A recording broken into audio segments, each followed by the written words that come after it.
C'est bon, c'est parti. Bonjour tout le monde, bienvenue à cette rencontre du 22 août 2020. Ça fait quasiment un mois et demi qu'on ne s'est pas vu, on ne s'est pas parlé. Ça me fait plaisir de vous faire une petite rencontre d'aujourd'hui. Ça va durer maximum 1 heure avec les questions et les réponses selon les questions qu'on aura. J'ai une petite présentation d'à peu près 30 minutes à vous faire. L'objectif de la rencontre aujourd'hui, c'est tout simplement faire une mise à jour, vous indiquer un petit peu plus de renseignements si vous en avez besoin. Si vous avez des questions, n'hésitez pas à nous les poser dans le chat. On va les suivre au fur et à mesure. Sinon, je vais y revenir à la fin au niveau des questions s'il y en a que j'ai oublié de répondre. Si à la fin, vous voulez échanger avec nous, on va pouvoir ouvrir des micros et vous aurez tout simplement à demander dans le chat un droit de parole, puis on pourrait échanger avec vous, puis voir comment on peut vous accompagner ou vous aider. Donc, si après la conférence aujourd'hui, vous avez encore des questions, n'hésitez pas à nous écrire à info@commercialfnq.ca et puis on va répondre à vos questions au cours de la semaine sans problème. Actuellement, j'ai avec moi dans l'équipe Xavier Desharnais qui est avec nous et Jocelyn Boileau. Et je sais qu'il y a quelques membres du conseil d'administration que j'ai vu passer. J'ai vu Henri Julien, mais je n'ai pas vu tous les autres noms des gens du conseil qui sont avec nous. Bonjour à tous les membres du conseil qui sont là. Frédéric, que je viens de voir. Si j'en oublie, là, je sais que Greg devait se connecter. Mais je sais que Bernard ne sera pas avec nous et Luc ne sera pas avec nous. Bienvenue, merci d'être là. Je sais qu'on est samedi matin, mais on repart la saison 2020-2021 avec une notation adaptée. L'objectif, c'est de faire nager le plus possible tous nos nageurs pour la prochaine saison. Sans plus tarder, je vais commencer une petite présentation PowerPoint qui sera en ligne et puis que vous aurez accès. Je vais renvoyer un courriel pour pouvoir vous la partager. Et on a mis à jour aussi le plan de relance par rapport aux entraînements et aux écoles de natation. On a rajouté une page dans le plan de relance par rapport aux écoles de natation. Et ça aussi, c'est déjà en ligne si vous voulez aller le consulter. C'est en fin de journée aujourd'hui ou demain, je vais renvoyer l'enregistrement de la conférence et les liens, si vous ne les connaissez pas, là, sur notre page du coronavirus par rapport aux présentations. Vous pourrez les partager avec les membres de votre conseil d'administration. Sans plus tarder, je vous partage le début de la présentation. Et voilà. Xavier, est-ce que tu peux me confirmer qu'on voit bien la présentation en ligne? Oui, c'est bon, ça fonctionne. Merci beaucoup. En somme, on va faire un retour à la natation adaptée à la nouvelle réalité. On est un des sports choyés qui va être capable de reprendre les entraînements presque à une pratique normale avec des adaptations. Et puis, bon, les compétitions, ça va venir un petit peu plus tard, mais on va être capable d'en faire des compétitions locales d'ici probablement le mi-octobre, début novembre. On est un des sports que oui, ça vous semble compliqué, mais contrairement à plusieurs de mes collègues avec lesquels j'échange au niveau des sports, si je prends l'exemple des sports de combat que vous voyez les débats dans les journaux, nous, on va être capable de repartir là, avec une certaine aisance, mais toujours en étant adapté. Ce qui est des messages généraux, là, ce qu'on vous lance, en fait, ce que je veux vous amener ce matin, c'est que ce qu'on a vécu cet été va ressembler un petit peu à ce que vous allez vivre cet automne. Il faut toujours garder la sécurité avant tout, par et par tous, c'est-à-dire de faire rappeler des messages aux athlètes, de rappeler des messages aux athlètes que s'ils font plein d'activités à gauche et à droite, puis ils se mettent à risque, ils mettent à risque après ça le club au complet.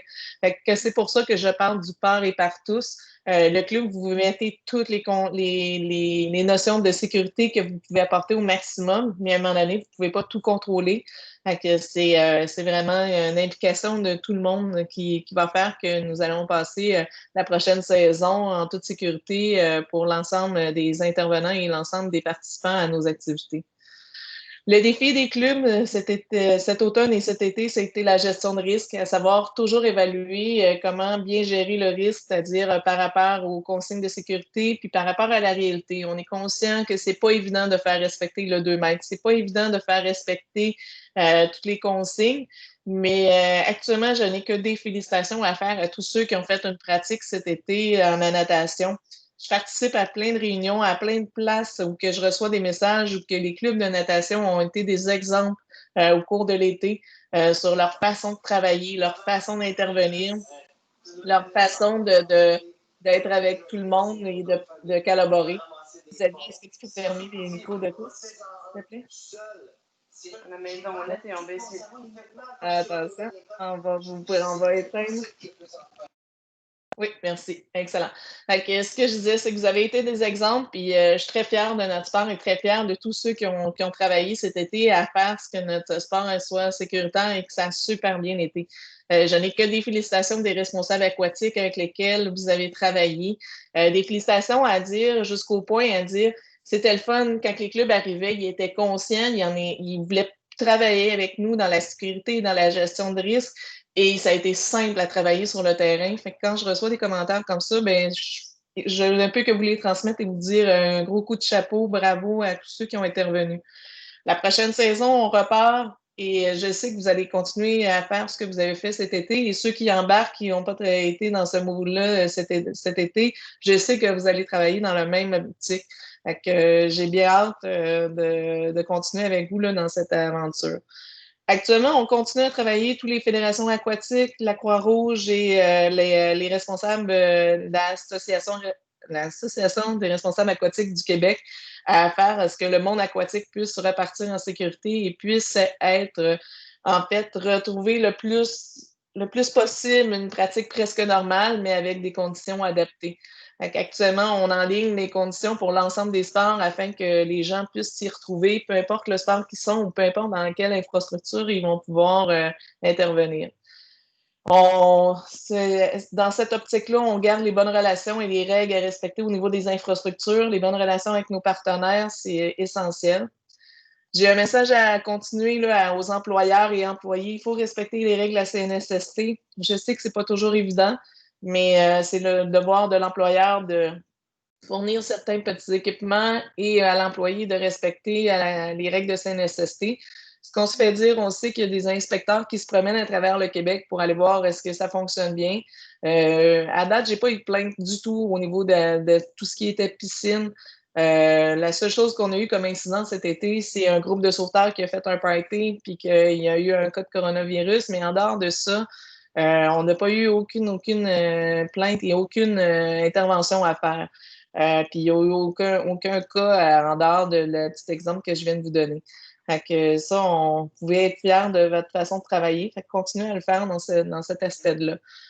Au niveau du plan de relance, vous allez voir, quand vous allez le consulter, il n'y a pas grand-chose de changé par rapport aux entraînements et par rapport à ce qui est la pratique que vous avez vécue cet été. Et pour ceux qui rentrent dedans, en fait, sur la pratique là, qui sera adaptée. L'idée là-dedans, c'est que vous étiez déjà en pratique presque normale. On va continuer comme ça au niveau des entraînements. J'ai fait quelques petits ajustements. Ils sont en rouge dans le plan. Et on a rajouté une feuille pour les écoles de natation que je vais vous présenter dans quelques minutes. Ce qui est super agréable, c'est qu'on a réussi à garder la confiance du public, des membres. C'est précieux, mais c'est toujours fragile. Tout le monde est interdépendant dans notre écosystème sportif. C'est-à-dire, si ça va mal, mettons, dans le gymnase, dans le complexe sportif où vous êtes, ça peut avoir un impact chez vous. Soyez alerte à ça, soyez aux aguets, puis rassurez vos gens. Je sais que vous faites tout pour que les gens puissent avoir confiance à revenir à la pratique. Et ce qu'on me dit sur le terrain actuellement, c'est que les gens veulent revenir dans les clubs, ils veulent revenir à la pratique de la natation. Et ça, c'est super positif. Bien heureuse d'entendre ces messages et de vous les transmettre.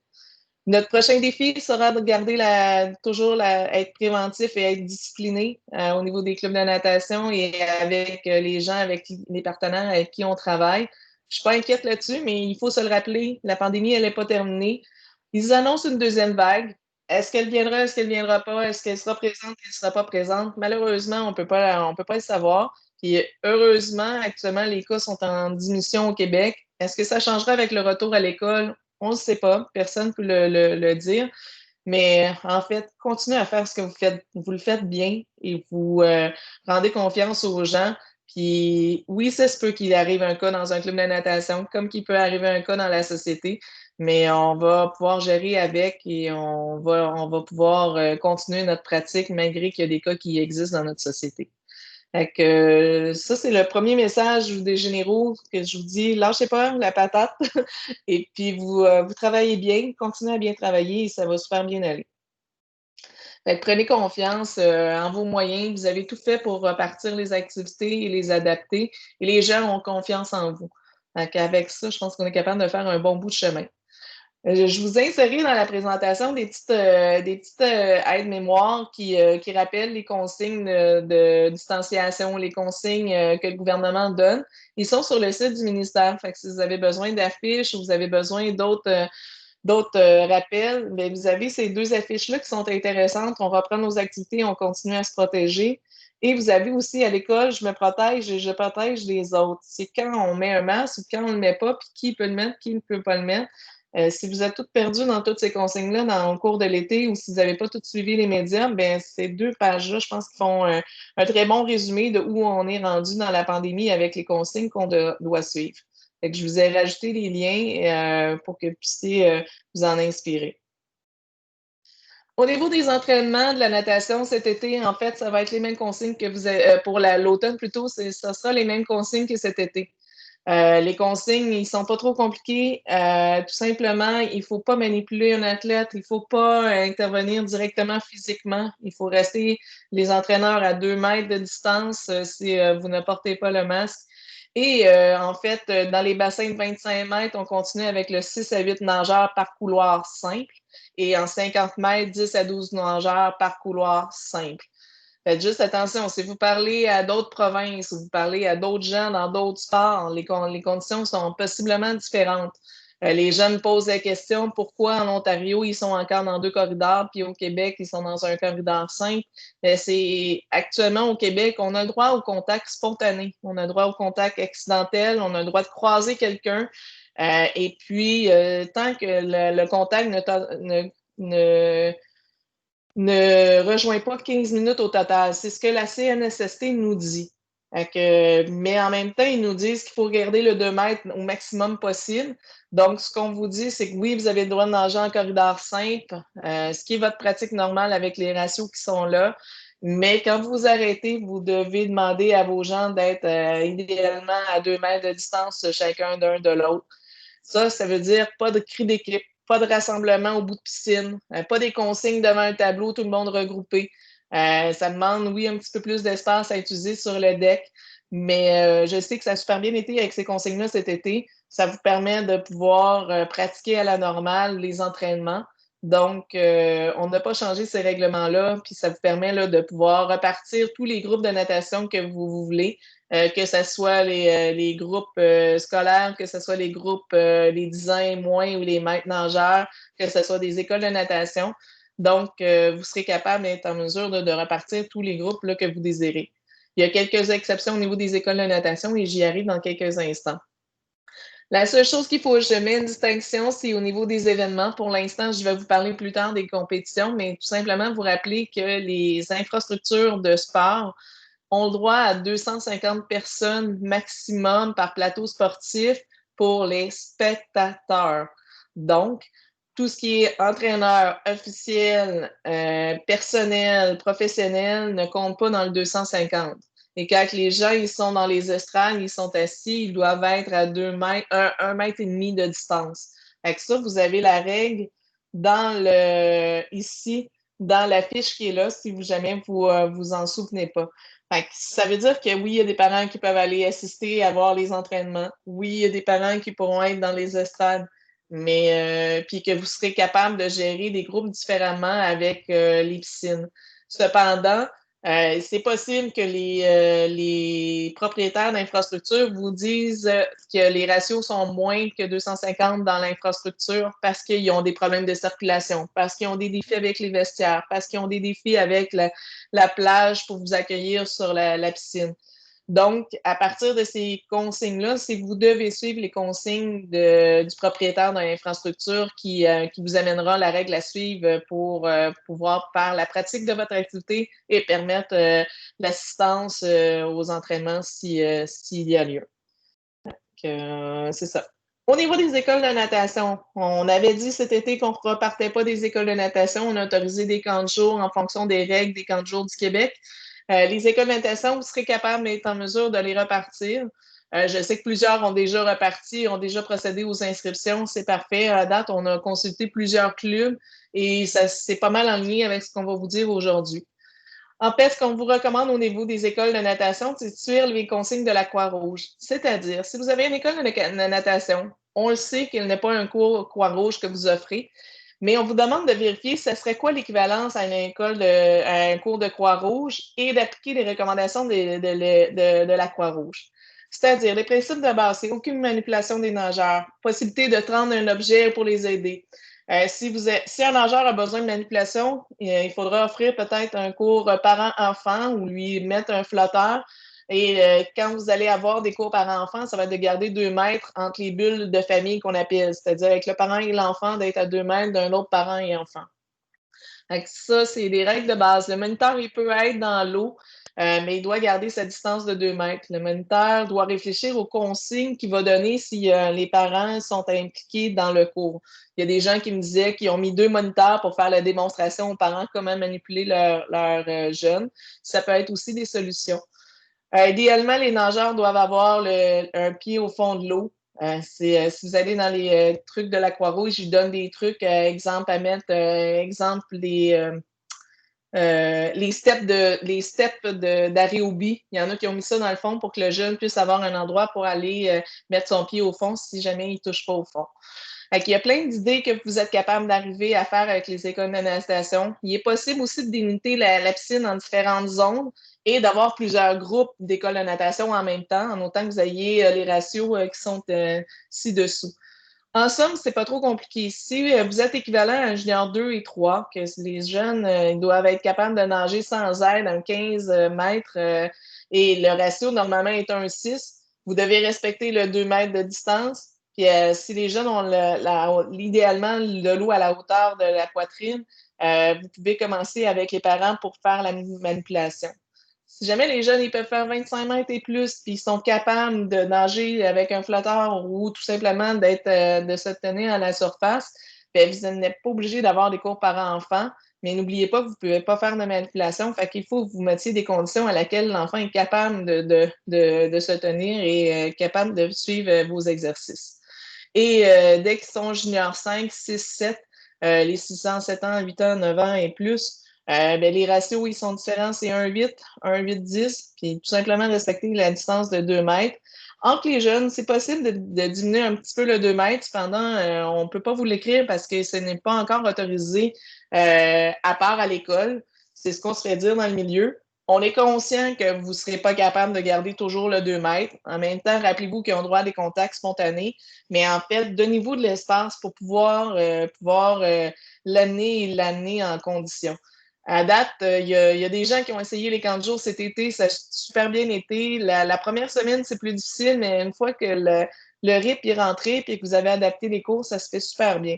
Fait que, je sais que vous êtes capable de reproduire le système. Et si vous avez besoin là, d'échanger, de trouver des trucs, bien, vous pouvez nous téléphoner, puis on va vous aider là, à pouvoir vous guider à ce niveau-là. Actuellement, on sait que quelques clubs ont séparé des piscines, ont utilisé du matériel, ils ont fait la désinfection entre chacun des groupes, ils ont refait la rotation du matériel. Fait que c'est possible de le faire, puis je suis bien contente de pouvoir vous dire qu'on est capable de repartir des écoles de natation. Fait que la slide qui est là, a été mise finalement dans le plan de relance de la natation parce qu'actuellement, tous les responsables aquatiques se réfèrent à notre plan de relance. Fait que nous avons ajouté une page, celle-ci, au plan de relance. Je vais juste voir, Xavier, est-ce qu'il y a des questions sur l'école de natation? Parce que moi, je ne vois pas le chat pendant que je fais la présentation, que je pourrais déjà répondre. Oui, il y a Guillaume Chassé qui demande on fait quoi au niveau du matériel? Est-ce qu'on peut passer du matériel aux nageurs? Est-ce qu'ils pourront se l'échanger entre eux? Au niveau des entraînements compétitifs, les nageurs doivent avoir leur propre équipement. Donc, qu'en est-il pour les écoles de natation? Merci. Oui, merci Guillaume pour ta question. La réponse est oui, mais je vais vous référer au guide de la RAC, qui est l'Association des responsables aquatiques, qui dit comment on gère du matériel entre les groupes. C'est-à-dire que le matériel doit être désinfecté en chacun des groupes et idéalement, il ne faut pas que le matériel se passe d'un athlète à l'autre. Mais je vais vous donner un exemple. Si tu mets un cerceau dans l'eau, puis il faut qu'il passe à travers, puis qu'il l'accroche, ben là, vous ne verrez pas fou, là. Les jeunes, ils peuvent tous passer à travers le cerceau. Vous n'avez pas besoin d'un cerceau par jeune. Cependant, s'il est toujours avec sa planche, toujours accroché dessus, il utilise toujours son matériel, bien, passe-lui pour le temps du cours. Cependant, tu devras le faire tremper, immerger complètement pendant 15 minutes et le faire sécher avant que quelqu'un d'autre puisse le réutiliser. Donc, si tu as des groupes, bien, il faut vraiment synchroniser comme il faut la désinfection du matériel. Je vous dirais que les responsables aquatiques ont trouvé plein d'idées, imagination, puis il y en a plusieurs qui ont acheté plus de matériel dans les piscines pour vraiment gérer cette désinfection-là. Fait que je vous dirais, je vous référerais vraiment à votre responsable aquatique pour voir c'est quoi les trucs et astuces qu'ils ont développés. Si jamais vous n'en avez pas, bien, appelez-nous, puis on va vous aider là, à trouver les bonnes références. Actuellement, les responsables aquatiques font une réunion par semaine pour s'échanger des trucs et astuces là, entre les piscines pour vraiment aider là, la population à pouvoir participer le plus possible aux activités, à pouvoir échanger le matériel entre eux. J'espère que ça répond à ta question, Guillaume. Isabelle, tu as aussi le Club de Matane qui demande, pour les écoles de natation, est-ce que les parents accompagnateurs sont couverts par l'assurance de la FNQ et est-ce que les ratios prennent les parents en compte? Exemple, 1 pour 6 nageurs ou 1 pour 3 nageurs et 3 parents. En fait, la réponse est oui, ils seront couverts par la fédération. Vous pouvez y aller par 1 par 6, c'est-à-dire un enfant avec un adulte, ça fait un groupe pour le ratio. La seule chose, c'est que vous devez mesurer votre distance. Fait que votre distance, c'est ça qui va diriger, en fait, si vous êtes capable de rentrer plusieurs personnes ou pas. Fait que le ratio est le ratio de nombre de nageurs. Si vous additionnez les parents, il n'y a pas de problème. Fait que vous êtes capable de gérer 12 personnes. La seule affaire, c'est que dites-vous que vous avez besoin de minimum 12 mètres pied carré, gauche-droite, droite-gauche, pour rentrer les 12 personnes dedans avec respecter le 2 mètres. Est-ce qu'il y a d'autres questions, Xavier? Non, ça fait le tour des questions qu'on a reçues. Oui. N'hésitez pas à nous contacter, c'est de l'adaptation, mais au moins vous pouvez repartir. Je sais qu'il y en a plusieurs qui ont des groupes, des ratios plus petits que qu'est-ce qu'on offre. Si jamais vous avez des ratios plus gros, bien, essayez de les diminuer parce que le but, là, c'est plus facile de gérer des groupes réduits. Je sais que ça a des impacts financiers, je comprends tout ça. Excusez-moi. Mais vous devez là, amener le maximum de sécurité. Puis si aussi vous avez plusieurs groupes sur la piscine, n'oubliez pas que vous avez toute la circulation à bien gérer pour éviter que les gens se croisent. La philosophie, là, en arrière des bulles d'entraînement, en arrière de rester dans sa piscine, puis éviter de déplacer les personnes. Vous pouvez changer les entraîneurs d'une place à l'autre. Si vous changez une ou deux personnes, j'ai pas de problème avec ça, mais dites-vous que vous créez toujours un doute. Donc, l'idéal, c'est quand une personne rentre dans un groupe, bien, il reste dans ce groupe-là jusqu'à la fin. Évitez de croiser des groupes. Le principe est assez simple là-dedans, c'est la gestion de risque. C'est-à-dire, si vous avez une personne qui a fait 3 groupes différents, puis c'est cette personne-là qui a le COVID, ou même dans un des groupes, il y a le COVID, bien, vous ramassez à fermer 3 groupes. C'est ça le défi qu'on a actuellement. Il n'y a pas, comment je pourrais dire ça? Il ne faut pas fabuler sur le fait qu'il peut y avoir de la maladie partout. Le seul problème qu'on a, c'est si on rassemble plein de gens au même endroit puis qu'on les échange d'une place à l'autre, bien, quand la santé publique, si jamais vous avez un cas dans votre groupe, lui, il va demander à retracer tous ceux qui ont été en intervention ou près de cette personne-là. Et ces gens-là vont se ramasser en quarantaine, ils vont se ramasser à être 14 jours à la maison. Puis à faire des tests de COVID. C'est là que vous faites des risques à dire, ben, je peux fermer des groupes ou je peux en fermer plusieurs, je peux en fermer un ou deux, je peux mettre un entraîneur qui coach trois groupes, mais finalement, cet entraîneur-là va faire qu'il va fermer 3 groupes. Fait que vous avez des questions à vous poser, à savoir au niveau de la gestion de risque, qu'est-ce que vous pouvez faire? Puis la santé publique actuellement, ça dépend des régions. Il y en a qui sont plus craintifs que d'autres. Moi, j'ai un club de natation qui s'est fait appeler cette semaine et qui s'est fait dire si jamais il y a un cas de COVID par un parent, bien, c'est possible qu'il ferme le club au complet. Attention, là, on ne fermera peut-être pas le club au complet. Là, si le parent, le jeune, n'a pas été en contact avec le groupe senior, pourquoi je fermerais le groupe senior? pour l'instant, c'est ce qu'on va travailler avec vous. Si jamais vous avez des groupes qui ont des COVID, on va vous accompagner là-dedans, puis on va essayer d'amener avec la santé publique, d'amener une logique à dire on n'est pas obligé de tout fermer, mais tout simplement de canaliser à savoir qui est en contact réellement avec cette personne-là et amener des mesures que la santé publique vous dressera à traiter.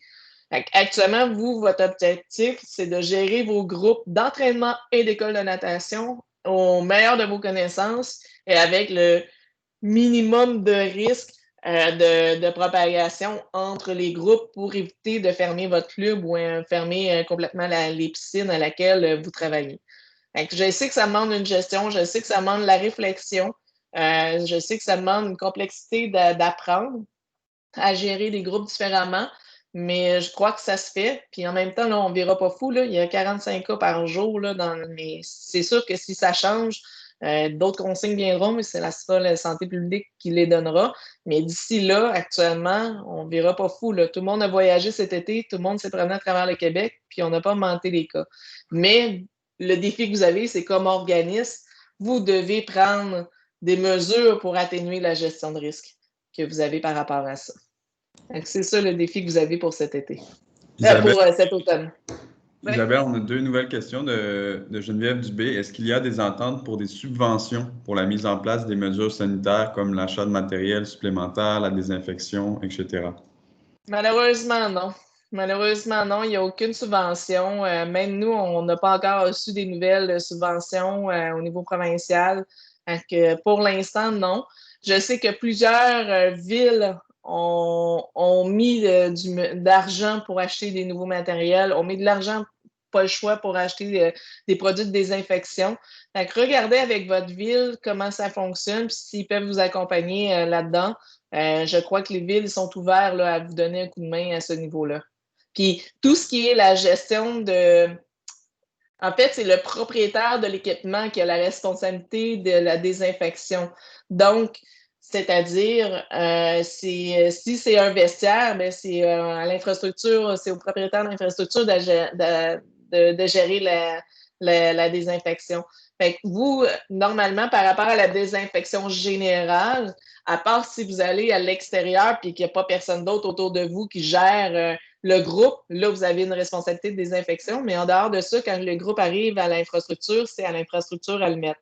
Ce qui est au niveau du matériel qui vous appartient, vous n'aurez pas le choix d'investir pour désinfecter et voir avec le propriétaire de la piscine, voir comment eux, ils font. Puis, il y a probablement plein de solutions. Tu sais, on a la chance d'être dans le cloud, on a la chance d'être dans les piscines. Actuellement, on sait, si vous allez dans le guide de la RAC, on fait tremper pendant 15 minutes, immerger complètement un équipement et on le fait sécher. Ça, actuellement, on sait que c'est correct pour la désinfection. Donc, vous n'auriez pas de produits à acheter. Cependant, vous auriez à travailler avec le propriétaire de la piscine pour voir comment on gère cette désinfection-là. Est-ce que c'est des bacs spéciaux? Est-ce que c'est un coin dans la piscine qu'on met?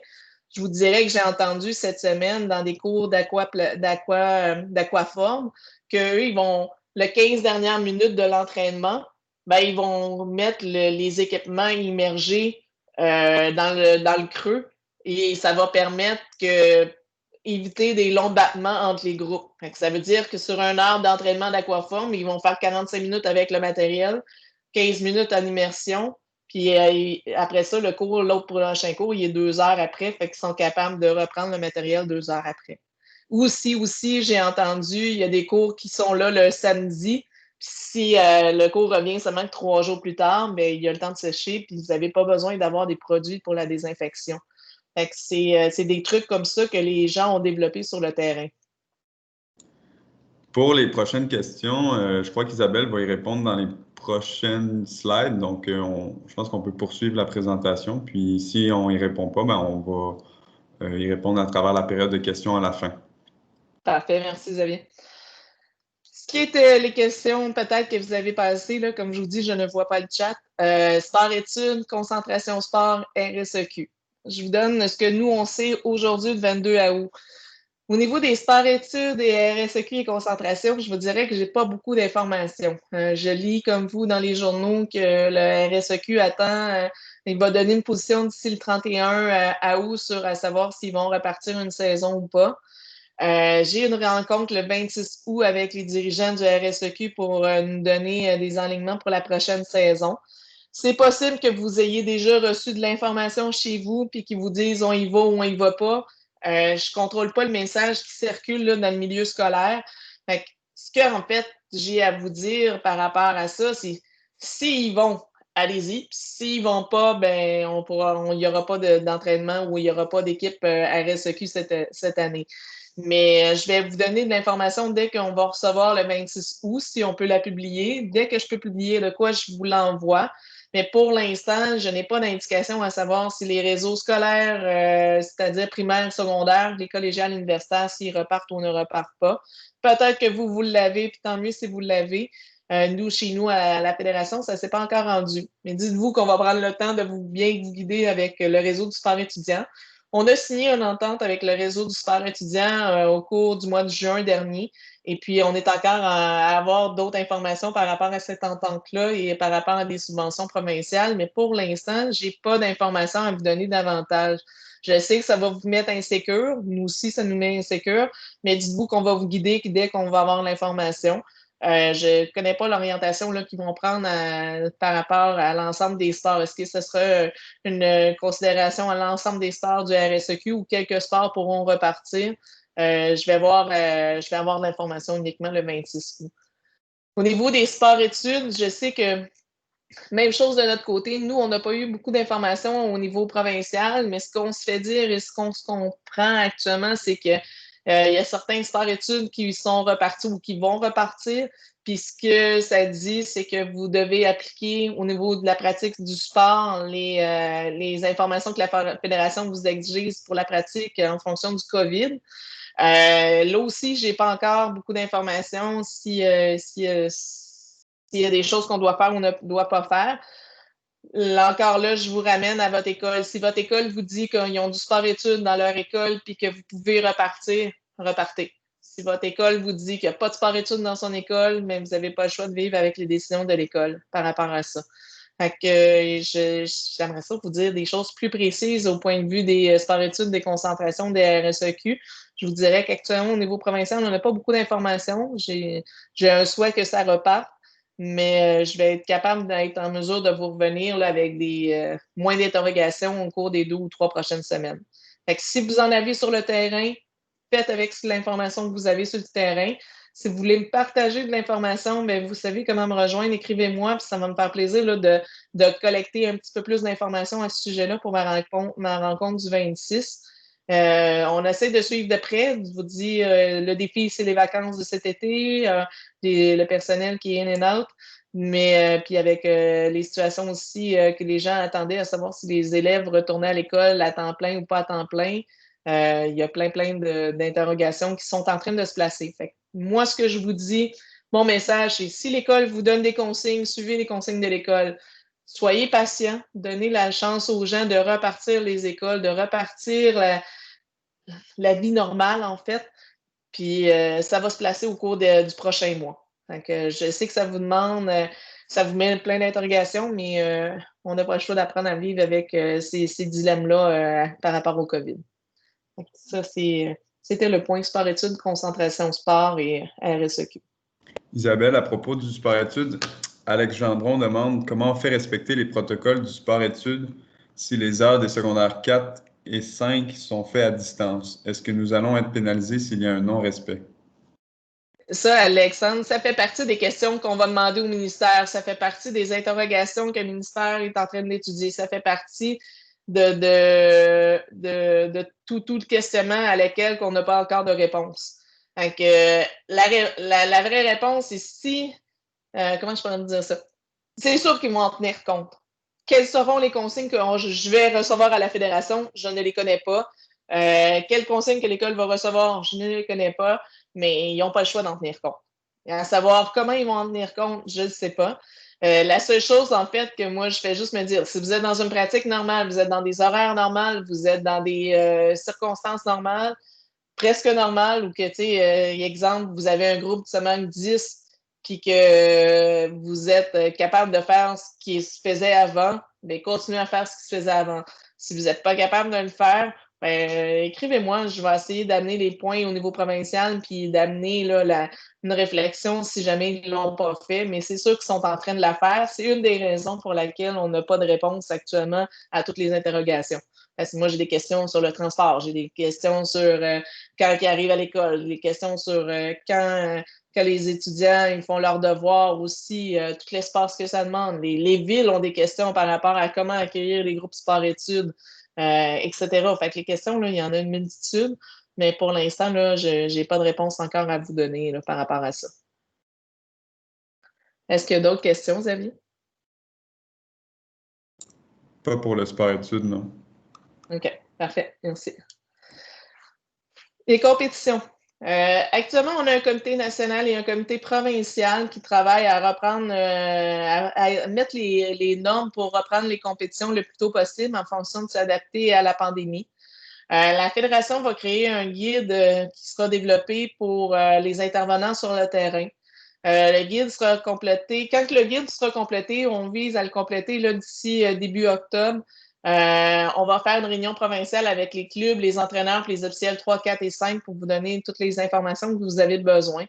Je vais vous montrer à la page suivante un aperçu de la table des matières qui sera évolutive dans les prochaines semaines.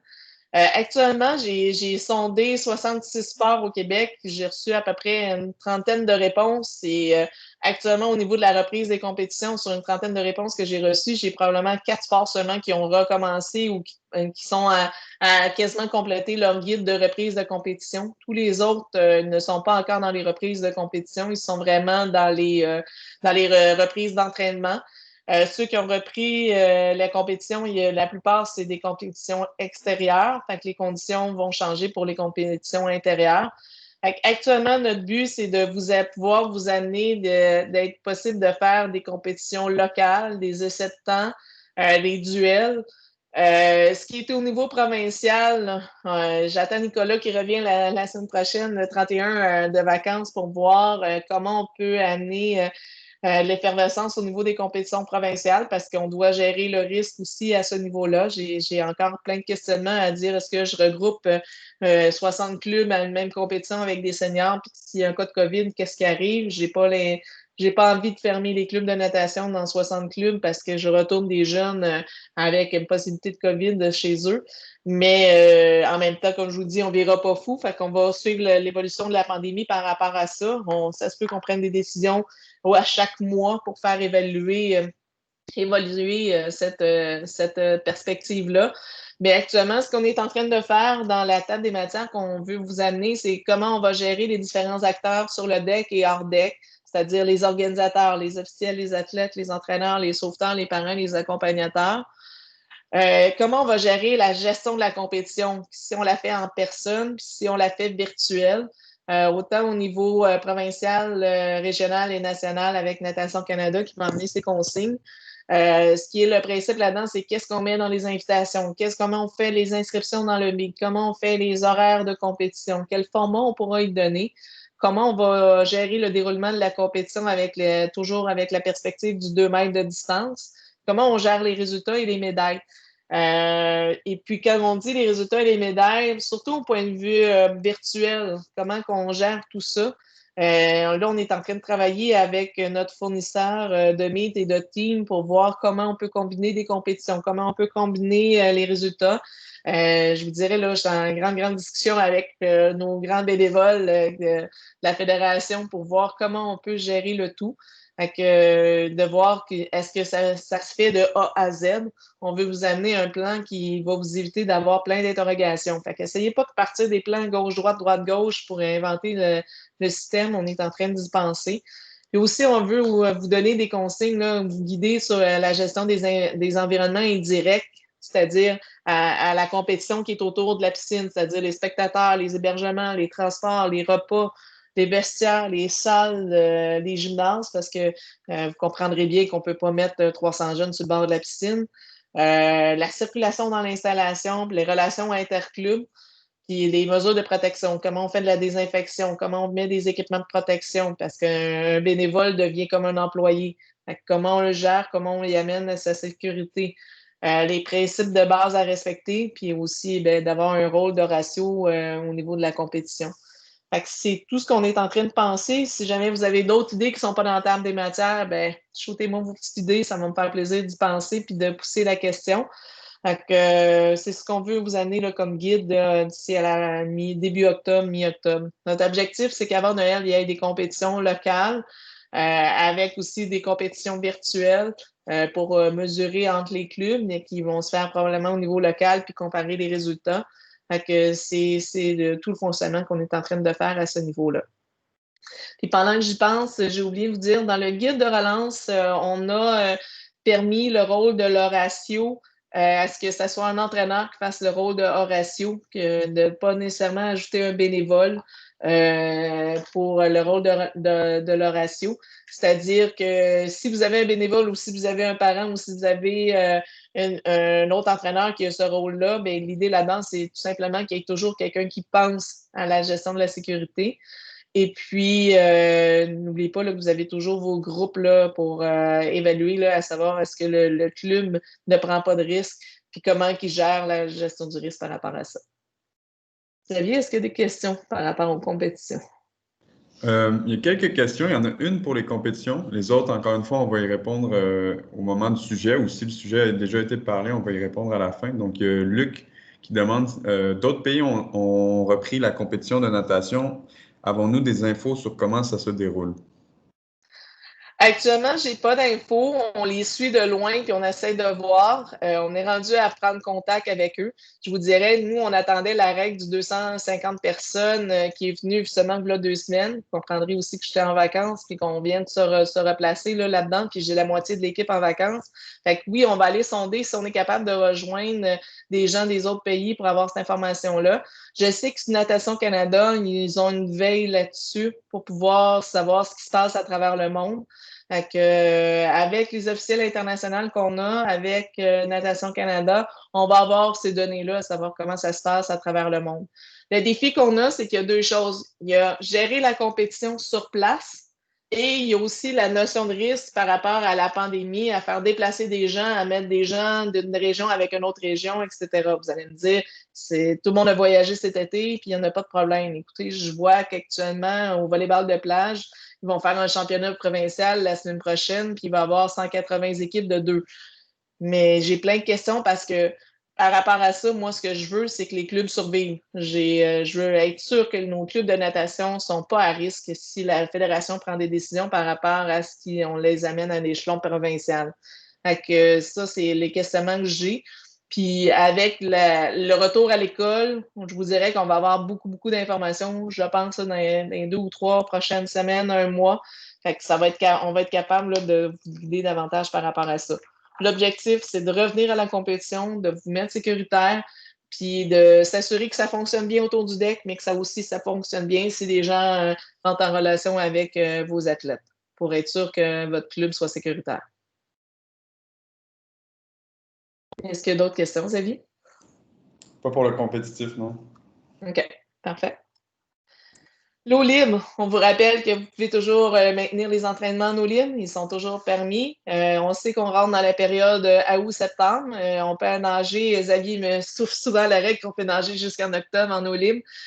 Donc, portez une attention tout simplement particulière à la température de l'eau. Si vous avez des questions au niveau de la sécurité, quand il fait un petit peu plus froid, n'hésitez pas, vous avez un expert à la fédération à laquelle vous pouvez poser des questions. Fait que, appelez-le, il va être bien content de vous aider.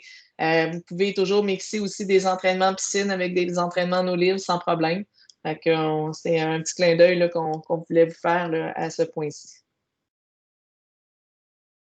Là, je m'en viens un petit peu plus administratif. Les entraîneurs, vous aurez tous ceux qui n'ont pas fait les formations cet été avec la Société de sauvetage devront faire la formation par rapport au COVID. Actuellement, j'ai seulement 2 dates à vous donner pour cette formation-là, qui est le 10 septembre et le 12 septembre, durant le congrès virtuel de la Société de sauvetage. Cette semaine, on a demandé à la Société de sauvetage de vous amener d'autres formations, d'avoir plus de dates. Fait qu'ils vont me revenir avec ces dates-là. Dès que je connais les dates, je vous les partage. Et puis, ceux qui sont sauveteurs, vous recevez aussi l'information probablement de votre côté. Fait que, si vous avez des moniteurs d'école de natation, vous avez des entraîneurs qui n'ont pas travaillé cet été, vous avez des entraîneurs-chefs qui n'ont pas travaillé cet été, vous avez l'obligation de suivre les formations du 10 septembre ou du 12 septembre. Ce sont les mêmes formations qu'il y a eu cet été. Si vous avez des questions par rapport à la surveillance, des équipements de protection, par rapport au masque de procédure versus un masque, un couvre-visage, bien, il y a aussi un webinaire qui est offert par la Société de sauvetage que vous avez tout simplement à cliquer sur le lien qui est dans le PowerPoint et vous avez accès à cette présentation-là du webinaire par rapport à cette information-là. La formation au niveau du PNCE et des officiels se donnera en ligne jusqu'à Noël, ça c'est certain. Vous pouvez toujours vous inscrire. Il y a des formations qui sont offertes par la Fédération, fait que c'est possible encore de les suivre. Au niveau des officiels, si vous voulez donner des formations d'officiels à vos parents, vous pouvez le faire aussi en ligne. Vous avez simplement à contacter Jocelyn, puis il va vous accompagner dans cette procédure-là. Cette année, vous savez qu'il n'y aura pas de congrès de la Fédération. Cependant, l'Association canadienne des entraîneurs de natation et l'AENQ, notre Association des entraîneurs du Québec, vont offrir une conférence virtuelle le 19 septembre prochain. Il y a plusieurs conférences en français et en anglais. On va vous envoyer l'information. N'hésitez pas à vous inscrire. Il y a plein de belles formations qui sont vraiment accessibles. C'est une belle innovation. Coup de chapeau à notre association provinciale qui a maintenu de la formation et qui a stimulé nos entraîneurs pour toujours pousser plus loin dans leurs connaissances. Très, très fiers de notre association des entraîneurs. C'était pendant le COVID. Ils ont monté de l'innovation puis ils ont réussi à rassembler en moyenne quasiment une centaine, 80 à 100 entraîneurs à chaque semaine pour former les entraîneurs à utiliser l'expertise qu'on a au Québec et aussi à aller chercher de l'expertise à l'extérieur du Québec. Fait que chapeau. N'hésitez pas à partager ça avec vos assistants-entraîneurs, vos moniteurs, stimuler vos jeunes à suivre ces formations-là. Ça vaut vraiment la peine. Au point de vue de la FNQ, dans les derniers points, hier à 5 heures, je vous ai envoyé la convocation pour le 26 septembre pour une AGA, l'Assemblée générale de la Fédération, qui sera exceptionnellement cette année virtuelle. Dans l'invitation, vous devez vous inscrire pour qu'on puisse vous envoyer le lien pour faire participer à la rencontre parce que vous respectiez les règlements généraux pour pouvoir participer à la rencontre. Donc, ça va nous permettre de contrôler là, les gens qui pourront participer à la rencontre. Et à ça aussi, chaque club, quand vous avez à nommer à savoir si pour le vote, pour les candidats au conseil d'administration ou pour durant l'AGA, si vous voulez parler, avoir un droit de parole, vous avez à nommer 3 délégués, soit un membre du conseil d'administration, soit un entraîneur et un officiel. Donc, lorsque vous inscrirez, assurez-vous de savoir si vous êtes un délégué de votre club. Si vous l'êtes, vous avez un endroit pour cocher pour dire que vous serez délégué de votre club. Et puis, c'est ça. Lors de l'AGA, on va être à la recherche de 2 ou 3 membres du conseil d'administration. On fait une invitation spéciale à des gens des régions. On aimerait ça avoir des gens de région avec nous. On aimerait ça avoir des femmes. On aimerait ça avoir la diversité culturelle. On aimerait avoir là, des gens là, qui vous n'avez peut-être pas pensé de vous impliquer au niveau provincial. Mais faites-le, venez nous rejoindre. On a un super conseil d'administration qui est super agréable. Très bien dirigé par Luc Bisaillon. Vous êtes les bienvenus à vous joindre à notre groupe. Et puis, si vous avez des questions, n'hésitez pas à contacter avec moi ou avec Luc Bisaillon, puis on va vous dire comment fonctionne notre conseil d'administration. La plupart de nos réunions, les gens peuvent participer virtuellement. Peu importe où vous êtes au Québec, c'est accessible. Vous êtes les bienvenus à vous joindre à notre équipe. On a bien hâte de recevoir les candidatures. La candidature, en fait, on doit recevoir les candidatures 10 jours avant la tenue de l'Assemblée. On a un comité qui évalue à savoir si les gens sont éligibles à être au conseil d'administration. Et par la suite, 5 jours avant, on vous partage à l'ensemble des clubs les candidats qui seront pour l'AGA. Et vous aurez à voter lors de l'AGA à vos représentants qui vous représenteront au conseil d'administration 2020-2021. Au niveau des affiliations, on continue comme à l'habitude. Vous avez remarqué qu'on a repoussé les paiements des affiliations qui seront faits en décembre. L'objectif là-dedans, c'est que cette année, on va facturer le réel de vos affiliations. C'est-à-dire qu'on ne se basera pas comme depuis des décennies à la Fédération sur le nombre de nageurs que vous aviez au 31 août. Donc, ça sera le nombre de nageurs qui seront inscrits à la base de données de Natation Canada en date, je pense, du fin novembre, ou je ne me souviens plus de la date, là, c'est moi qui ai un blackout. Suivez la politique de membership. À cette date-là précise, on va prendre tous les noms qui sont dans la base de données de Natation Canada et c'est là qu'on va vous facturer. Et après ça, il y a d'autres dates de facturation, puis on prend toujours le nombre de personnes qui sont dans la base de données de Natation Canada. Donc, c'est à vous là, de suivre vos affiliations. Fait que vous n'aurez pas de surprise à savoir par rapport à l'année passée, si vous étiez 200, puis cette année vous êtes 100, mais vous n'aurez pas une facture de 200 nageurs. C'est un accommodement qu'on a fait cette année, puis ça, on va essayer de garder pour les prochaines années. Fait que vous serez au courant là, du changement. À noter aussi au niveau des affiliations des nageurs, les nageurs doivent, sur la base de données de Natation Canada, ils vont recevoir un courriel quand vous allez les inscrire. Et dans ce courriel-là, ils auront à approuver un formulaire de gestion de risque qui inclut aussi la gestion de risque du COVID.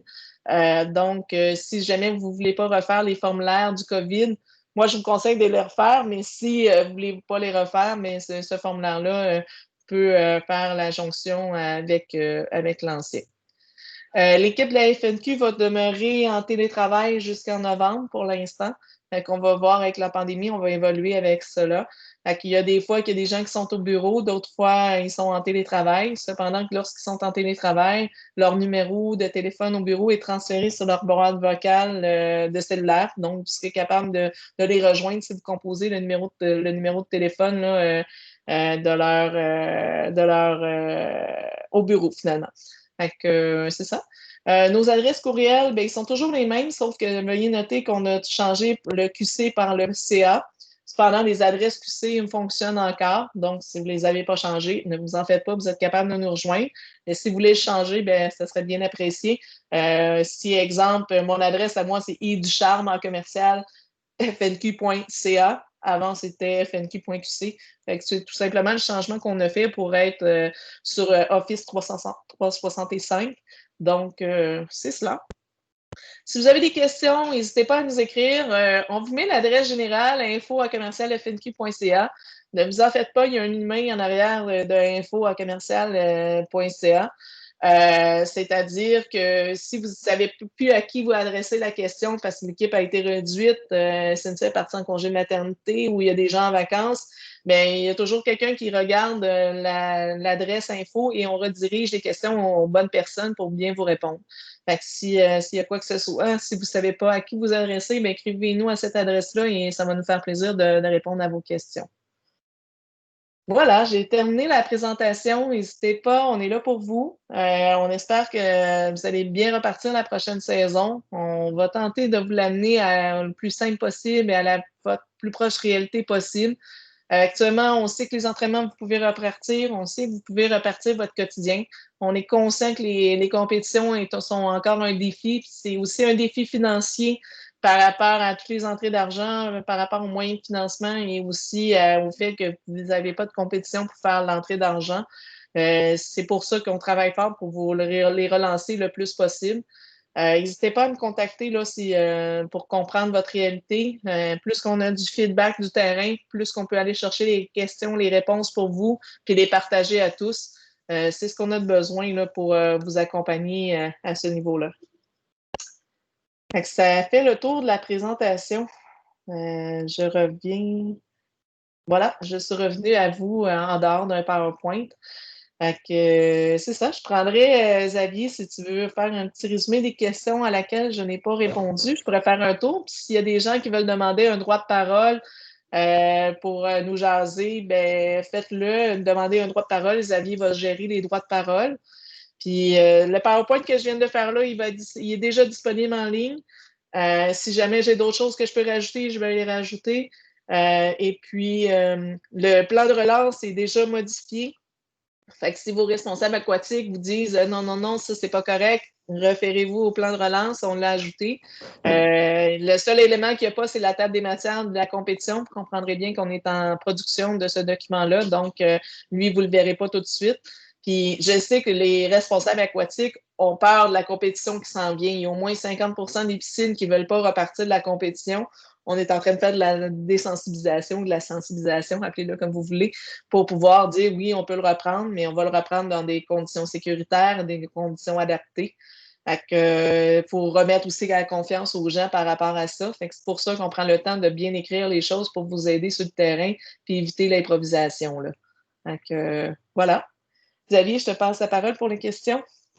Oui, ben justement, à propos des directeurs aquatiques, Sylvie Letard demande les directeurs aquatiques nous demandent des plans de relance. Je me demandais si une feuille des consignes avec le contrat COVID assigné et un vidéo des consignes est suffisant ou bien devons-nous ajouter autre chose?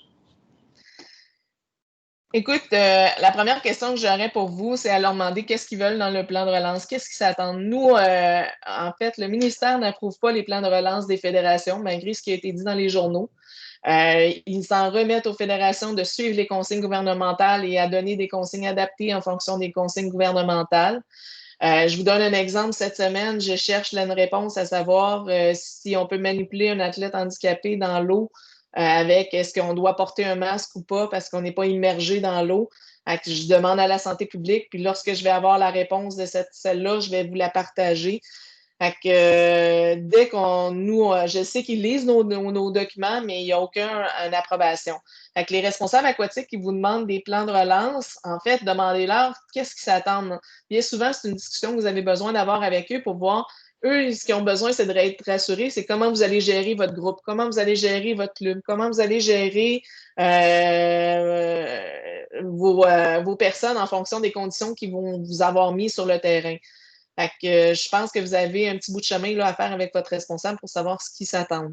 Je vous dirais que ce n'est pas une pratique commune de demander des plans de relance. Ce n'est pas aussi quelque chose qu'on a dit à tout le monde de demander au club de natation. De là, pourquoi on vous a demandé de faire des groupes pour travailler ensemble avec plusieurs autour, de réfléchir comment gérer votre organisme. Que je pense que si vous ressortez les aspects de ce groupe-là, vous leur présentez, je pense que vous allez être correct. Mais Sylvie, je retournerai. Puis si tu as des questions là, par rapport à ton responsable aquatique, ou si le responsable aquatique a des questions, n'hésitez pas. Je peux faire la jonction avec vous là-dessus puis vous accompagner à ce niveau-là. Parce que moi, j'en ai plusieurs responsables aquatiques qui m'appellent là. Puis je les guide par rapport à ça aussi. Puis je siège à toutes les rencontres à chaque semaine pour répondre à ces questions-là. Parce que là, la question actuelle aussi des responsables aquatiques, c'était qu'est-ce qu'on était pour faire avec les écoles de natation. Fait que je vous dirais, on a fait une rencontre, moi, triathlon et Croix-Rouge, pour être sûr de bien s'aligner, pour éviter d'avoir que nous, on part d'un côté, puis triathlon de l'autre, puis Croix-Rouge de l'autre. Fait que tout le monde est satisfait avec la façon de vous amener les consignes. Là. Prochaine question. Ouais. Luc faisait mention que le ministre fédéral Guilbeault avait annoncé il y a plusieurs mois une enveloppe de 500 millions pour les sports et les arts. Est-ce que ça s'est matérialisé et si oui, comment? Sinon, avons-nous des informations sur ce dossier? Oui, en fait, ce que moi je sais actuellement, c'est que oui, il y a eu une annonce de 500 millions. Dans cette annonce-là, il y a une grosse partie qui s'en va à la culture. Je pense pas loin de 300 millions et plus. Il reste à peu près 200 millions. Ce que j'ai compris, puis si jamais j'ai pas bien compris, ben ne m'en donnez guère, mais moi, ma compréhension actuelle, c'est qu'il y avait dans les 200 millions à peu près qui restent, il y a 32 millions qui revient au niveau provincial à l'ensemble du Canada. Le restant des millions vont aux fédérations nationales, réparties à l'ensemble des sports. Ce bout-là, je ne sais pas comment c'est réparti. Dans le 32 millions, ce que moi je sais, c'est qu'il y a une partie qui s'en vient au Québec du 32 millions. Combien, je ne le sais pas. De ce montant-là que je ne sais pas, on a eu une demande au niveau des fédérations provinciales à savoir qu'est-ce que ça représentait nos pertes de la fédération d'ici le 31 mars prochain, de tout ce qui n'était pas subventionné. On a donné un aperçu de nos chiffres ou tout simplement un aperçu de qu'est-ce qu'on ne recevrait pas comme revenu ou comme dépense de plus que ça nous a apporté. Puis à ça, ce qu'on s'est fait dire, c'est qu'il y aurait un pourcentage qu'on recevrait de la subvention que nous, on reçoit déjà. Nous, on reçoit le programme, on appelle ça le PSFSQ, on reçoit le programme de subvention, le programme de soutien provincial aux fédérations sportives. Et on devrait recevoir, si on a des pertes, 40 de cette subvention-là. À la Fédération du Québec, ça représente 175 000 qu'on reçoit là, du gouvernement. Ce qui figure, c'est qu'on pourrait avoir accès à 40 du 175 000 comme subvention qui viendrait du programme fédéral. Mais tout ça est encore à confirmer. On n'a pas encore la confirmation qu'on va recevoir des sommes, puis on n'a pas encore la confirmation à savoir c'est quoi le montant exact. Tout simplement, on a rempli une feuille, un formulaire pour dire que oui, on aimerait bien recevoir des subventions pour aider notre milieu à poursuivre dans le COVID. Voilà l'explication que je peux vous donner, la plus sincère que je connais actuellement. Philippe Buteau demande nous connaissons la règle du 8 nageurs par couloir pour un bassin de 25 mètres. Est-ce qu'il y a un nombre maximum de personnes admises dans un bassin de 25 mètres sans couloir, comme dans le cas d'un entraînement de nageurs de 5 à 6 ans accompagnés de leurs parents? Je parle d'une limite imposée par la santé publique. Merci. Non, il n'y a pas de limite par la santé publique, mais en fait, vous revenez pratiquement avec les règles des écoles de natation, pas de manipulation, 2 mètres de distance. Et puis, en fait, tant que vous respectez le 2 mètres autour de quelqu'un, vous pouvez mettre le nombre de personnes que vous voulez. C'est une des raisons pour qu'on ne donne pas de ratio. Cependant, vérifiez la règle de la piscine. La règle de la piscine peut avoir d'autres règles parce qu'on calcule que les gens se déplacent. Mais s'il n'y a pas de ratio par rapport à ça, l'idée là-dedans, c'est comme en dehors de la piscine, vous respectez 2 mètres de distance entre les personnes, entre les groupes de personnes. Et puis là, vous êtes capable de compter combien de personnes vous pouvez rentrer selon si vous êtes dans le creux ou pas creux, selon le niveau que vous avez ou pas. C'est de la logique au bout de la ligne. Hein? C'est vraiment ça. Puis de l'adaptation et puis de la complicité avec votre responsable aquatique pour pouvoir évaluer le nombre de personnes que vous pouvez mettre dans l'eau par rapport à ça. Prochaine question de David Lambert. Pourquoi faut-il faire tremper le matériel 15 minutes dans l'eau alors que le matériel de natation utilisé dans l'eau est le matériel le moins contaminé, moins à risque versus le panier d'épicerie ou une autre surface utilisée? Écoute, la réponse que j'ai eue, moi, cette semaine, parce que j'ai posé à mes questions, c'est qu'il y a quelqu'un qui a touché. Fait qu'il faut que ce soit 15 minutes sans que personne y touche, dans l'eau clarée. Par rapport à tout ce qui est comparatif à ce qui se passe dans le milieu touristique, ce qui se passe à l'épicerie, ce qui se passe ailleurs, vous avez raison. On a plein de questionnements, nous aussi, là-dessus. Cependant, nous, on a vérifié nos informations avec l'INESPQ, l'Institut national de la santé publique, et c'est les consignes qu'on a reçues d'eux, et c'est les consignes qu'on vous transmet. Fait que, j'aimerais bien vous répondre autrement. Il y a plein d'incohérences dans le système de la COVID. Est-ce que c'en est une ou est-ce que c'en est pas une? Quand je dis c'en est une ou pas une, c'est est-ce que c'est nous autres qui est trop sécure, puis on se fait mettre des règles trop sécures, ou c'est l'autre côté qui sont pas assez sécures, puis qui ont pas assez des règles sévères? J'aimerais bien te répondre autrement, mais nous, c'est les consignes qu'on a reçues de la santé publique, qu'on l'a validées sur un comité provincial, qu'on s'est assis avec eux pour vraiment avoir les consignes complètes à vous donner. C'est ce que je dois vous transmettre comme information. David Lambert avait une autre question. Pourquoi fermer un groupe d'entraînement si l'entraîneur attrape le COVID et qu'il reste à une distance de 2 mètres en tout temps et qu'il respecte cette recommandation? En fait, ça va être la santé publique qui va vous dire si vous fermez un groupe ou si vous fermez un club ou si vous fermez quoi que ce soit. En fait, la santé publique, dès qu'ils vont savoir qu'il y a un cas de COVID dans votre organisation, va prendre contact avec vous et va voir avec vous quels sont les risques que vous avez gérés par rapport à tout ce qui est mis en place. Et ils vont évaluer le risque et ils vont évaluer en fonction aussi de la personne qui a le COVID, quelles étaient leurs interactions. Ça se peut que la seule consigne que ça va être, c'est que tout le monde va faire un test, puis si les tests sont négatifs, on reprend le groupe puis on continue. Ça se peut que la consigne soit tout simplement isoler les gens 14 jours. Ça se peut que la consigne soit on ferme au complet. Qu'est-ce qu'ils vont décider, comment ils vont vous l'interpréter, puis comment ça va être interprété partout au Québec, je ne peux pas vous répondre, mais c'est plein d'alternatives à laquelle vous allez être confrontés si vous avez un cas de COVID. Puis c'est pas vous qui allez pouvoir décider à savoir si c'est un oui ou non. Dès que la santé publique donne une consigne, vous n'aurez pas le choix de la respecter. Génial. Prochaine question, Geneviève Dubé demande, est-ce qu'on peut recommencer à prendre des nouvelles inscriptions au niveau école de natation? Complètement. Même tous vos groupes de natation, les maîtres, peu importe, tout le monde peut repartir avec des nouvelles inscriptions sans problème. La question, c'est la gestion de risque et la gestion complète de vos groupes. Fait que soyez conscients de ça. Si vous gérez bien vos groupes, vous gérez bien le risque, il n'y en a pas de problème. Jocelyn a levé la main à propos de ça, je crois. Donc, Oui, juste vous rappeler là, que la base de données de Natation Canada va être fermée à partir de lundi jusqu'au 31 août. Donc, commencez à préparer votre nouvelle saison et non pas commencer à ajouter des nageurs là, parce que ça va juste causer des problèmes. De toute façon, vous ne pourrez pas ajouter des nageurs puisque la base de données va être fermée à partir de lundi. Là. C'est ça. Puis, je vous rappelle aussi une chose qui est marquée dans notre politique de membership, c'est les nageurs et les entraîneurs qui sont à l'eau doivent être inscrits dans la base et les officiels doivent être inscrits dans la base de Natation Canada. Si elle n'est pas là, s'ils ne sont pas là, vous n'êtes pas assuré. Et si vous avez quelque chose qui arrive dans votre club et vous avez des gens qui ne sont pas assurés ou qui ne sont pas enregistrés, que ce soit dans les écoles de natation en envoyant l'information à Jocelyn, votre club pourrait ne plus être fédéré, ne plus avoir le droit d'être assuré par les assureurs, donc vous ne pourriez plus pratiquer. Fait que, je sais qu'on est fatiguant avec ça, je sais qu'on est plate avec ça, je sais qu'il y en a qui ont des groupes de maîtres puis qui les inscrivent pas à Fédé. Puis je sais qu'il y en a qui ont des écoles de natation qui les inscrivent pas à Fédé. On n'est pas fous. Mais je vous le dis, vous faites cette pratique-là, vous êtes dans deux petits points, 3X là-dessus, vous n'êtes pas, le club peut ne plus pouvoir nager à la fédération si vous n'enregistrez pas l'ensemble de votre personnel ou l'ensemble de vos membres. Et vous ne serez pas protégé comme membre de conseil d'administration.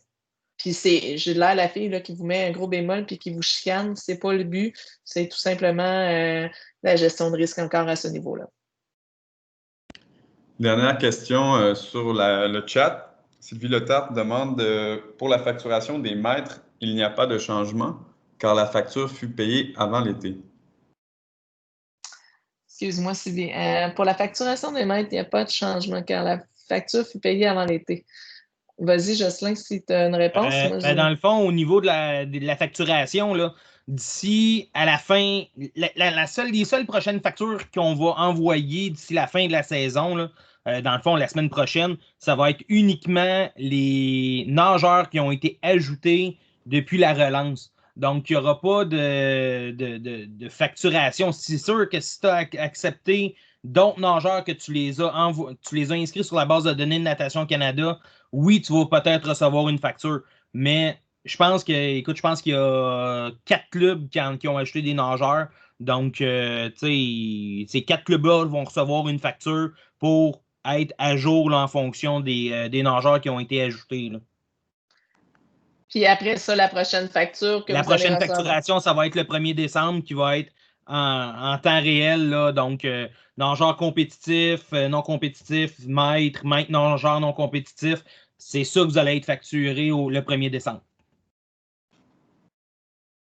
Puis après ça, la prochaine date, après le 1er décembre, je pense que c'est quelque chose comme au mois de mars ou avril, là, où ça va être vraiment la différence entre la facturation du mois de décembre puis la date d'échéance. Donc, si tu as ajouté 5 nageurs, ben, tu vas être facturé pour 5 nageurs.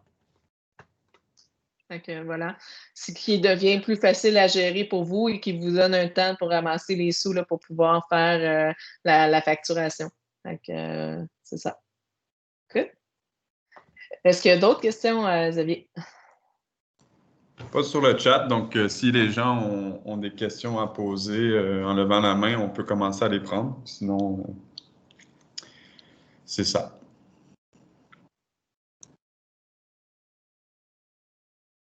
Alex Gendron, tu poses la question, est-ce que les coûts d'affiliation ne changent pas? Pour le moment, ils ne changent pas. Natation Canada n'a pas changé non plus ses frais. On continue à donner des services. Le but, c'est de reprendre les compétitions. Je ne vous dirai pas si on arrive en décembre et on n'a pas réussi à rien faire, j'aurai peut-être des questionnements avec le conseil d'administration à avoir, mais d'ici là, on procède aux inscriptions de la façon normale qu'on l'a fait. Puis on va évoluer aussi avec la pandémie. Fait que d'ici à ce qu'on vous envoie une facturation, on va évoluer. Puis après ça, s'il y a des changements, on vous informera, mais pour l'instant, il n'y en a pas.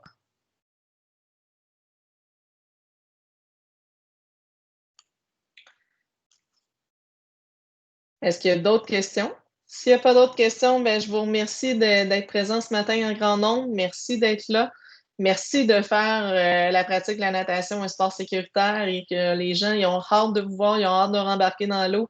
Puis je suis très, très fière de notre milieu, très, très fière de notre façon de travailler. On vous revoit à notre AGA le 26 septembre et après ça, possiblement une semaine et demie après, on fera une autre rencontre ou 2 semaines après là, sur les compétitions. Puis on va on va vous garder là, alerte avec nous là, probablement au mois et demi, 2 mois maximum, qu'on va faire des rencontres comme ça avec vous pour la prochaine année. N'hésitez pas, on est là pour vous. Vous avez des questions, appelez-nous. On n'est pas plus loin qu'un courriel ou un bout de téléphone. C'est bon? Merci à tous. Merci beaucoup.